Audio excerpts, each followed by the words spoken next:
Welcome to Faith and Freedom. For the next few minutes, we hope to inform, inspire, and encourage you as we discuss the legal victories and challenges to your fundamental freedoms and religious liberties.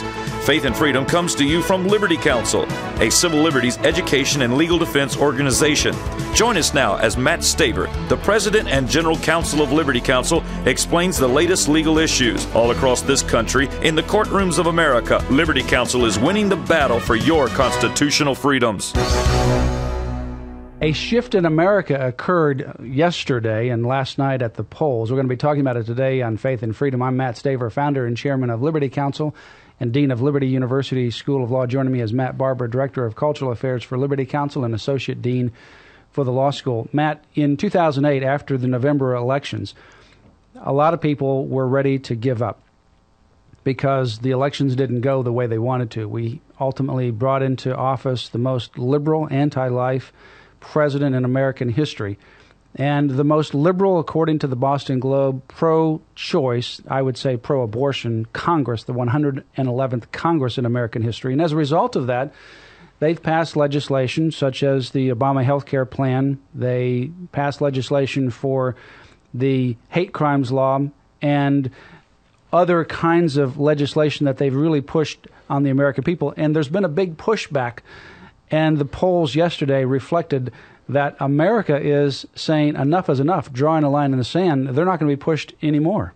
Yeah, I think you're right. There's been a platonic shift in the political terrain here, and I'm cautiously optimistic. I like to see that we're heading. It's a new day. We're heading in a new direction. I think there's still a lot of work to be done. We still have the 2012 elections to look forward to.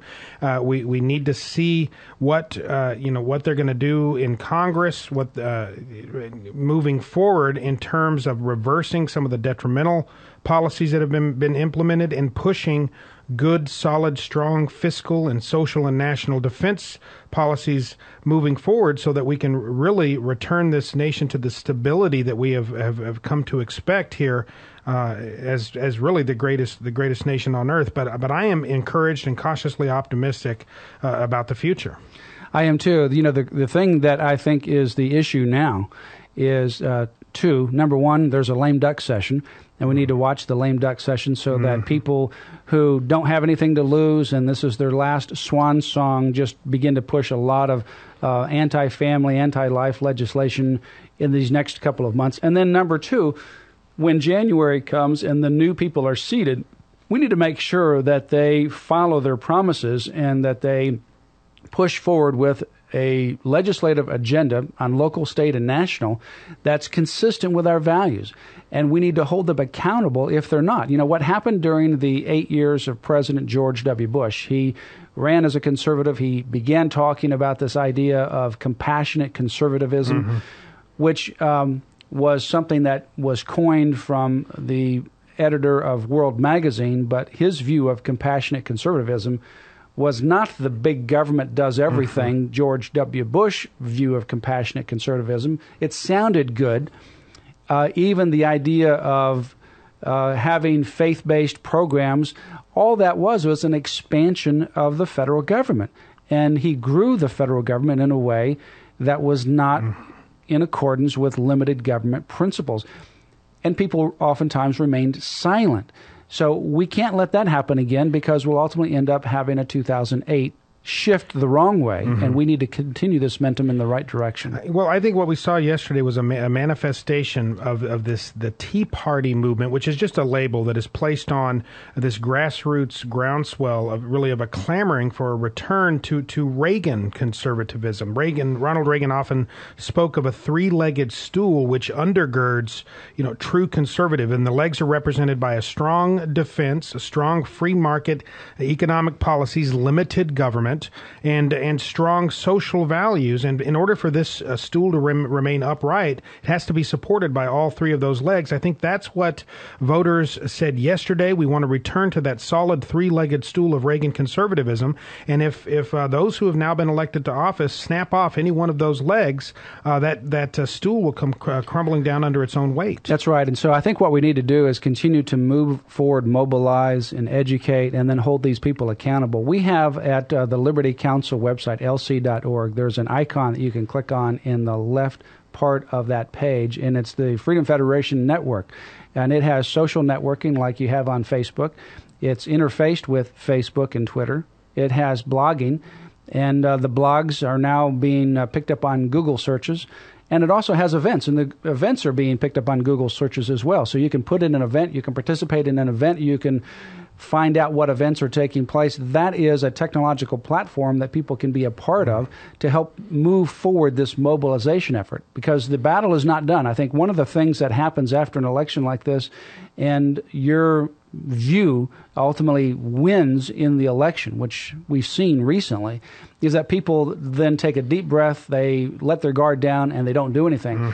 But now is the time to continue to move forward, not to relax, but to continue to move forward and continue to move this momentum forward in 2011, 2012, and beyond. Yeah, the momentum needs to be carried forward, and those who have been elected need to be held accountable, and I think will be held accountable, because we have seen people coming off the sidelines who have never been engaged in the political process that are at these Tea Party rallies and elsewhere around the country, and our politicos who have been elected now to represent those values, I think need to understand that they are being held accountable, and that they are going to be under a microscope pushing forward, and that they need to now do what they were hired to do and push those values that we're talking about. And I think, for example, on the national level, with the new members of the House and Senate that will come into their seats in January of 2011, they oftentimes, as new members, get they get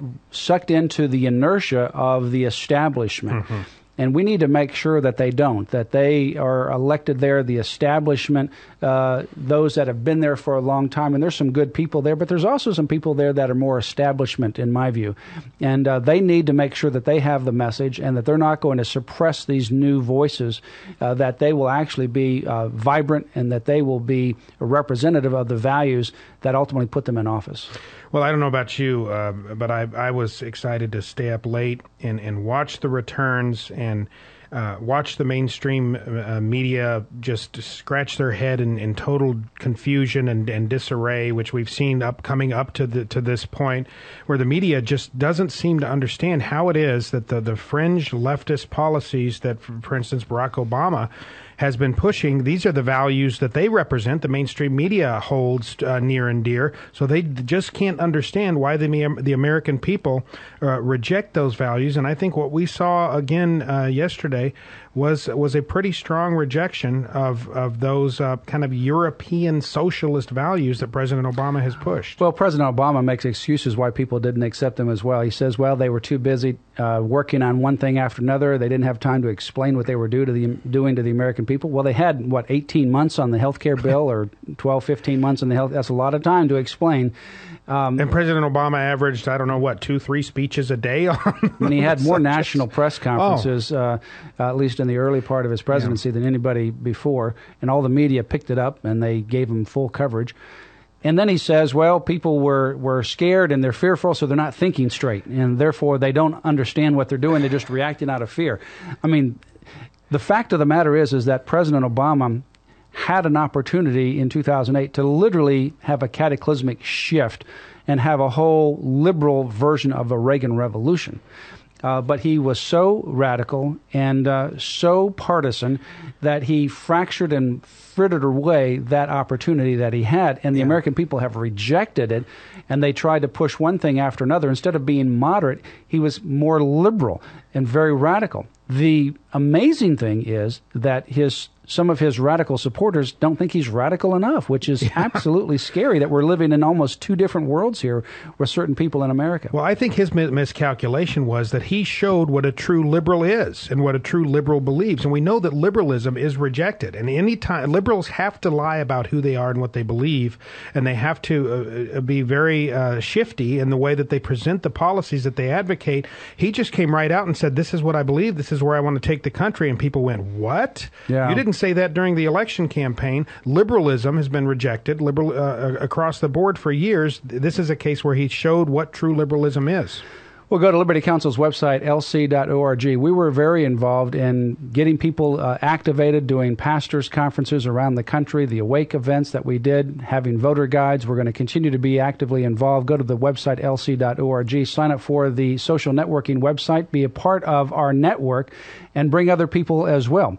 It has Facebook capabilities, interface with Facebook. Google searches are finding the events and the blogs. It's got blogs. Every one of you can have your own blog, and you can be a part of creating and participating and attending events right there. So go to the website, lc.org. And then also ask for the book, Take Back America, for a contribution to Liberty Counsel. We'll send it to you right away so we can continue to support this movement as we move forward to protect life, liberty, and family. You have been listening to Matt Staver of Liberty Counsel. Our hope is to encourage and inspire you to stand up for your faith, family, and freedoms. We can accomplish a lot when we work together. Get informed and get involved today. Sign up for our free monthly newsletter, The Liberator. We will send it out to you free of charge. Stay informed with our Liberty Alert email update. Just click on the website at www.lc.org or call us at 1-800-671-1776. Tune in next time to learn more about your rights right here on Faith and Freedom.